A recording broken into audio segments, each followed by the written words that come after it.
Hi అండి. Hello. Welcome to our channel Lakshmi Vishnu. అందరూ ఎలా ఉన్నారు? ఇవాల్టి వీడియోలో రవ్వ కేసరిని సింపుల్గా, టేస్టీగా, ఈజీగా ఎలా ప్రిపేర్ చేసుకోవాలి అనేది చూపించబోతున్నానండి. ఈ రవ్వ కేసరిని మనం 5 మినిట్స్లో రెడీ చేసుకోవచ్చు. ఇలా రెడీ చేసుకొని మనం ప్రసాదంగా కూడా పెట్టచ్చు.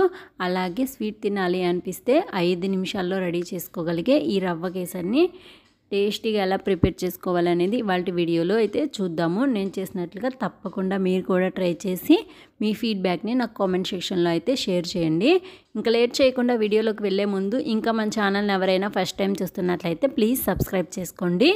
ఇక్కడ నేను ఒక కడాయిని తీసుకొని 2 టేబుల్ స్పూన్ల వరకు నెయ్యిని వేసుకుంటున్నాను. ఈ నెయ్యి కొంచెం హీట్ అయిన తర్వాత 2 టేబుల్ స్పూన్ల వరకు జీడిపప్పులు, అలాగే 2 టేబుల్ స్పూన్ల వరకు కిస్మిస్ని కూడా వేసుకొని ఒకటేసారి ఫ్రై చేసుకుంటున్నాను. మీరు విడివిడిగానైనా ఫ్రై చేసుకోవచ్చు.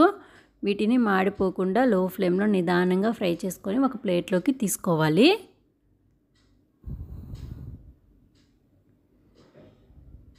ఇప్పుడు అదే కడాయిలో 1 కప్పు బొంబాయి రవ్వను కూడా తీసుకొని ఈ రవ్వని కూడా మనం లో ఫ్లేమ్లో నిదానంగా ఫ్రై చేసుకోవాలి. అలా మనం లో ఫ్లేమ్లో నిదానంగా ఫ్రై చేసుకోవడం వల్ల రవ్వ అనేది చక్కగా వేగి మంచి సువాసన అనేది వస్తుందండి. రవ్వని ఎక్కువ ఫ్లేమ్లో మాత్రం ఫ్రై చేసుకోవద్దు, రవ్వ ఊరికే మాడిపోతుంది. అలా అని పక్కకు కూడా వెళ్ళొద్దండి. దగ్గరే ఉండి లో ఫ్లేమ్లో నిదానంగా ఫ్రై చేసుకోండి. కొంచెం కలర్ చేంజ్ అయ్యి మంచి సువాసన రాగానే మనం రవ్వని పక్కకు తీసుకోవాలి.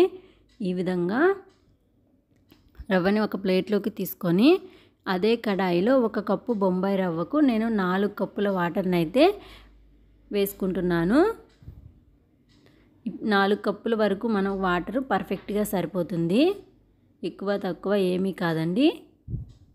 ఇందులోనే రుచికి తగినంత కొంచెం సాల్ట్, ఒక పించ్ అంటే పించ్ సాల్ట్ వేసి, 1 యాలకుని కూడా షుగర్లో దంచి వేసుకున్నాను. దాన్ని కూడా ఆ వాటర్లో వేసి ఈ విధంగా బాయిల్ అయ్యేంత వరకు మరిగించుకున్న తర్వాత ముందుగా ఫ్రై చేసి పెట్టుకున్న రవ్వని కొద్ది కొద్దిగా వేసుకుంటూ కలుపుకుంటూ మిక్స్ చేసుకోవాలి.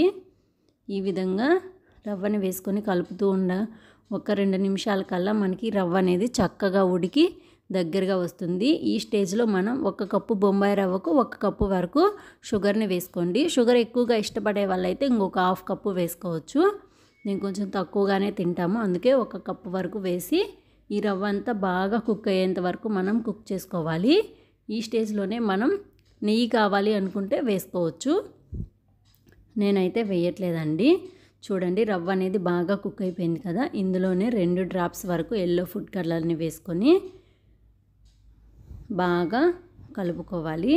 చూడండి, ఇప్పుడు ఇందులోనే ముందుగా ఫ్రై చేసి పెట్టుకున్న డ్రై ఫ్రూట్స్ని కూడా వేసి ఒక్కసారి బాగా కలుపుకొని 1 నిమిషం పాటు కుక్ చేసుకున్నాము అంటే మనకి రవ్వ కేసరి అనేది రెడీ అయిపోతుందండి. చూడండి, కలర్ కూడా చాలా బాగుంది కదా. తప్పకుండా ఇలా మీరు కూడా ట్రై చేసి మీకు ఎలా వచ్చింది అనేది కూడా నాకు కామెంట్ సెక్షన్లో అయితే షేర్ చేయండి. టేస్ట్ అయితే మాత్రం కాంప్రమైజ్ అవ్వాల్సిన పనే లేదండి.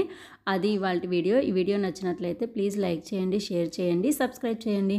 Thank you for watching. Bye అండి.